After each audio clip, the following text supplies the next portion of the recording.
I want to thank my colleague and friend from Illinois for his leadership on this issue and his support for the initiative that Senator Markey and I first raised, but he has really supported so very helpfully. And that is to persuade the airlines essentially to stop charging for bags that are checked onto planes as opposed to carried on. Obviously, the fee for checking those bags adds to the number of carry-ons and provides an incentive for larger number of carry-ons. In fact, the TSA itself reports that there has been an increase in checkpoint screening of baggage fees due to there's been an increase in the carry-ons due to these fees. And I want to ask, before I go any further, Mr. President, that I be permitted to speak for up to 10 minutes. Is there objection? Without objection. Thank you. The elimination of the fees for checked bags is not a panacea. It's not going to solve this problem alone, but it will, along with other measures, help reduce lines that result from screening. I want to commend Admiral Neffinger for his very close and prompt attention to this matter and a number of the initiatives that he has taken. We heard about them in the Commerce Committee this morning. I want to also thank Secretary Johnson for supporting elimination of the fees for checked bags, because I think his leadership will be important. There are a number of other initiatives that can and should be taken. There is automated equipment that can expedite the screening of those carry-on bags. The use of additional screeners is important. The number has been reduced over the last 3 years by about 5,800. The addition of another close to 800 will help compensate.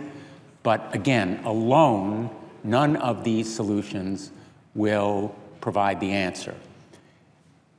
So far as the automated equipment is concerned, the cost for the 20 busiest airports is about $30 million, a pittance compared to the $3.8 billion in revenue that the airlines make every year as a result of the fees for checked bags. I'll repeat that, $3.8 billion going to airlines as a result of their purposefully charging for bags checked instead of carried on. And many of those bags that go through screening now wind up in the holds of those airplanes anyway, because there isn't room for them on the planes, and so they wind up being checked at the gate.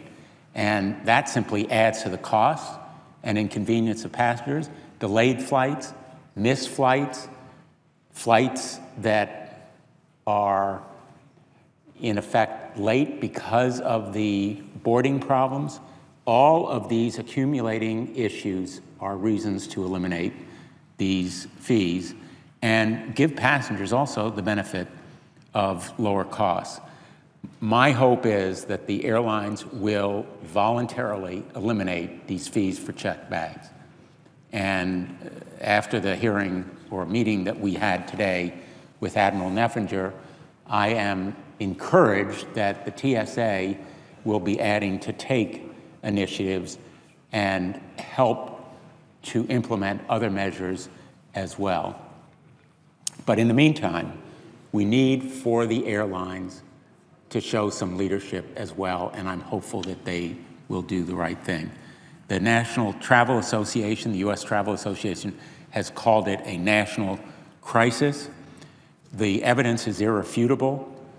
At checkpoints that have no charge fees, there are, or at the checkpoints that have no checkpoint fees, charges for bags, the carry-ons are 27% lower, And so the numbers of carry-ons definitely diminish as the fees are eliminated. This evidence is irrefutable and argues powerfully that the airline should not keep their passengers waiting in line.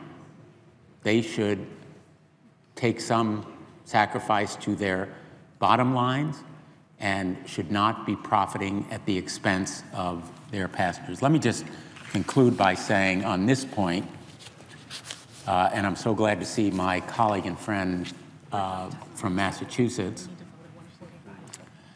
that we need this initiative now, and we need it to happen.